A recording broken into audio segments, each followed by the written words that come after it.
श्री स्वामी समर्थ सर्वांना। 2-4 दिवसाखाली हा व्हिडिओ मी Instagram, YouTube आणि फेसबुक सगळीकडे टाकला होता। ही शेगडी कशी वापरायची, कशी चालू करायची, कशावर चालते, खूप लोकांच्या कमेंट्स होत्या, त्याच्यामुळे हा मी व्हिडिओ टाकते यूट्यूबवरती।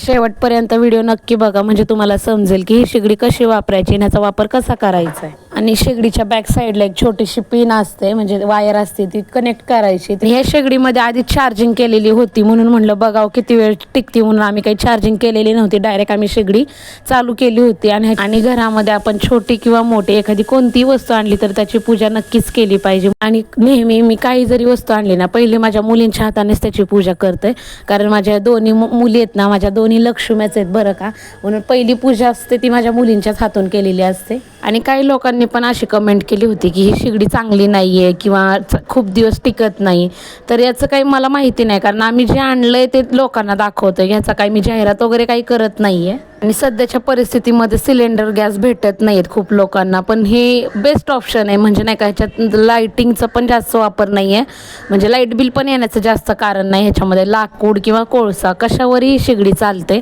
आणि वापरायला पण चांगली, घरामध्ये आपण धूर वगैरे होणार नाही। पुणे, मुंबई अशा शहरासारख्या ठिकाणी चालवण्यासाठी मस्त आणि ऑप्शन पण छान आहे बरं का ह्या चुलीचा। ज्यांना खरंच घ्यायची ना त्यांनी कमेंट करून सांगा। आणि सानूला सांगितलं होतं की त्याच्यामध्ये टाक आता तू कोळसा, आपण चालू करू शेगडी, म्हणून तिने कोळसा टाकला आणि त्याच्यामध्ये आम्ही कागद वगैरे काही जाळला नाही, त्याच्यामध्ये फक्त 2 कापूरच्या वड्या टाकल्या होत्या आम्ही, कारण पहिल्यांदाच पेटवतोय ना, म्हणलं कापूर टाकून पेटवू आपण, मग 2च कापूर टाकलेत आणि मिस्टरांनी चालू केली होती शेगडी बघा। आणि त्याला बटन्स आहेत साईडला, की आपण एक वर फिरवलं की एकदम त्याला फुकायची गरज नसते, आपोआप वारा घालतं त्याला, आणि म्हणजे वाऱ्याने ते पेटतं। आणि मग त्यांनी 1 बटनवर चालू केली, थोडासा स्पीड त्याचा जाळाचा आपोआप वाढतो, 2 वर केली की अजून जास्त, आणि 3 वर केली की सगळ्यात फास्टमध्ये एकदम आपलं गॅससारखं। तुम्हाला छोटं पाहिजे जाळ, जास्त पाहिजे ते कमी जास्त करू शकता, त्याच्यावर ते बटन्स आहेत, त्या बटनावरती ही सगळी चालू आहे। म्हणजे मी टेरेसला पेटवली होती, कारण आमच्या घरापुढेच टेरेस आहे, म्हणलं घरामध्ये खूप पसारा पडला होता ना, म्हणून मी तर टेरेसवरच चालू केली होती। आणि याला इतकं वारं लागत होतं ना, म्हणून नंतर ही शेगडी आम्ही थोडी भिंतीच्या साईडला नेऊन ठेवली आणि तिथं चालू केली, कारण वारं लागत होतं ना, मग वाऱ्याने तो जाळ विजत होता, म्हणून थोडंसं आम्ही त्या भिंतीच्या साईडला घेऊन गेलो शेगडीन, मग चालू। आणि तरी पण बघा जाळ अजिबात विजत नाहीये, कारण त्या बटनावरती ती चालू आहे म्हणजे सगळं। आणि ही चूल आहे ना, तुम्ही घरामध्ये पण म्हणजे यूज करू शकता, असं काहीच नाही की ह्याला खूप धूर वगैरे होते, काहीच नाही। कोळशावर जर पेटवली ना तर धूर तर कसलाच होणार नाही, लाकडावरती थोडाफार होतो, पण त्याला फुकायला ते बटन्स आहेत, म्हणजे वारं घालण्यासाठी, त्याच्यामुळे जाळ लागतो, पण आहे ना धूर अजिबात होत नाही। आमच्याकडे लाकूड नव्हते, आम्ही कोळशावरच पेटवली होती बघा तुम्ही पुढं। नंतर म्हणलं आता पेटवलंय तर काहीतरी त्याचा उपयोग पण झाला पाहिजे ना, म्हणून इथं मिस्टरांनी चहा करायला घेतला होता, काहीतरी नवीन आणलंय त्याच्यावरती काहीतरी गोडच केलं पाहिजे। पहिल्यांदाच आता कोलगेट संपलं का नाही घरामध्ये, डायरेक्ट हेच तोंडात लावून घ्यायचं, झालं गेलं तिकडेच कोलगेट वगैरे झालं गेलं। आणि इथं आमची सानू काय म्हणते की मम्मी आता कोलगेट वापरायचं ना, हा जो कोळसा आहे ना ह्याच्याच आपण दात घासायला राख वापरायची आता, कारण गावाकडे खूप लोक आहे ना कोळशाने दात घासतात ना, म्हणून तिला माहिती आहे, म्हणून ती म्हणते मम्मी आता कोलगेट आणायचं बंद करायचं, आपण ह्या कोळशाने दात घासायचे। म्हणलं ठीक आहे बाई, तू घास, आपण घासू सगळेजण आता। बघा इथं चूल चालू झाली आहे, पण धूर वगैरे कसला दिसत नाही, तुम्हाला व्हिडिओमध्ये दिसत असेल। आणि एवढी छान चूल आहे ना, म्हणजे शहरासारख्या ठिकाणी वापरायला बेस्ट ऑप्शन आहे बरं का, ज्यांना घ्यायचे त्यांनी घ्या। आणि ही शेगडी आहे ना आम्ही फक्त 2200 मध्ये घेतली होती, पण ह्याचे रेट एवढे वाढवलेत ना आता, कारण 3 ते 3.5 हजार रुपये ह्या शेगडीचे आता रेट चालू झाले सगळीकडं।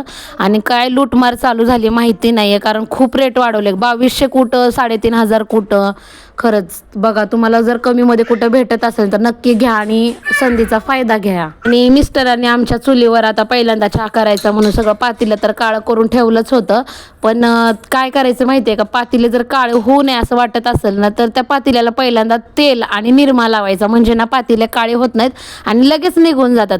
फक्त आता हे पहिल्यांदा दूध होतं ह्याच्यामध्ये म्हणून मी ह्याला काही लावलं नाही, पण जे पातेलं तुम्ही काय वापरणार आहे त्याला पहिलं तेल आणि निरमा लावून घ्यायचं, म्हणजे भांडी अजिबात काळी होत नाही, लगेच निघ निघून जातात, म्हणजे काळं राहत नाही जास्त वेळ. जास्ती घासायला मग त्रास होणार नाही तुम्हाला, लगेच निघून जातात भांडी. तुम्ही पण नक्की बघा ट्राय करून, कारण गावाकडची माणसं आहेत ना त्याला माती किंवा चिक्कल असं लावतात, पण आपल्या इथं कुठं चिक्कल भेटणार आहे आता, म्हणून तेल आणि निरमा लावू शकता तुम्ही. आणि आमचं बाळ इथं बसले, पप्पा वताना पटकन चहा म्हणून चाळणीच घेऊन बसलं होतं बरं का. आणि खूप लोकांच्या कमेंट्स होत्या की ताई ही शेगडी कशी वापरायची, कशावर वापरायची, कशी चालू करायची.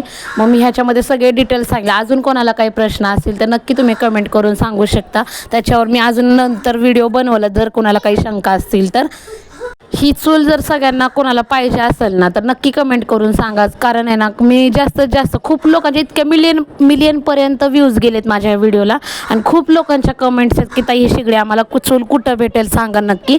मग त्यांच्यासाठी मी ना असं ठरवलं की आपण एक स्टॉक घेऊन यावा, आणि जास्तीत जास्त स्टॉक उचलला तर कमी प्राईजमध्ये आपल्याला भेटेल. आणि ज्यांचे जास्त म्हणजे कमेंट्स असतील ना की खरंच त्यांना पाहिजे त्यांनीच कमेंट्स करा, त्यांच्यासाठी मी स्टॉक मागवणार आहे. ज्यांना खरंच गरज आहे या शेगडीची चुलीची त्यांनीच कमेंट्स करा, उगाच रेट विचारण्यासाठी कमेंट्स करू नका. आणि त्यांच्यासाठी मी खरंच एकदम कमी प्राईजमध्ये हा स्टॉक आणणार आहे, म्हणजे ज्यांना खरंच खूप कमेंट जर आल्या, खरंच त्यांना गरज आहे तरच मी स्टॉक घेणार आहे, नाहीतर अन्यथा घेणार नाही आहे. आणि मी पुण्यामध्ये राहते, आणि ज्यांना कुणाला पुण्यामध्ये पाहिजे असेल त्यांच्यासाठी फ्री शिपिंग पण ठेवणार नाही, घरपोच डिलिव्हरी देणार आहे त्यांना सुद्धा.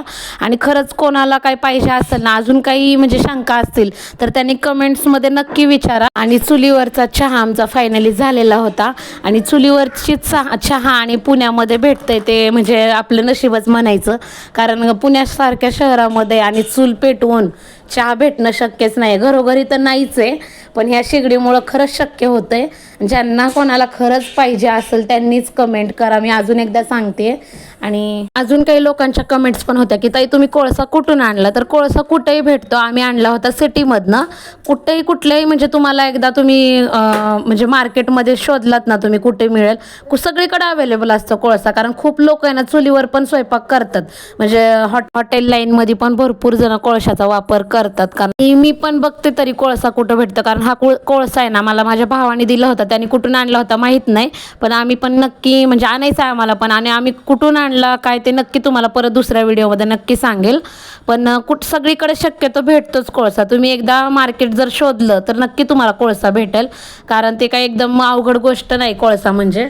आणि आमच्या चॅनलला अजून कोणी सबस्क्राईब केलं नसेल तर प्लीज सबस्क्राईब करा, लाईक करा, कमेंट करा, आणि व्हिडिओ जास्तीत जास्त शेअर करा, म्हणजे ज्यांना खरंच गरज आहे चुलीची, कसं पेटवायची, कसं काय सगळं ह्याच्यामध्ये आहे डिटेलमध्ये. प्लीज सपोर्ट करा सगळ्यांना, आणि एकमेकांना सपोर्ट केलं तरच आपण पुढे जाऊ. आणि चुलीवरती आम्ही स्वयंपाक पण बनवला आहे, त्याची पण व्हिडिओ मी लवकरच शेअर करणार आहे. आणि पातेल्याला निरमा आणि तेल कसा लावला आहे ते पण तुम्हाला पुढच्या व्हिडिओमध्ये नक्की बघायला भेटेल. आणि माझ्या चॅनलला अजून कोणी सबस्क्राईब केलं नसेल तर नक्की करा. चला भेटू पुढच्या ब्लॉग.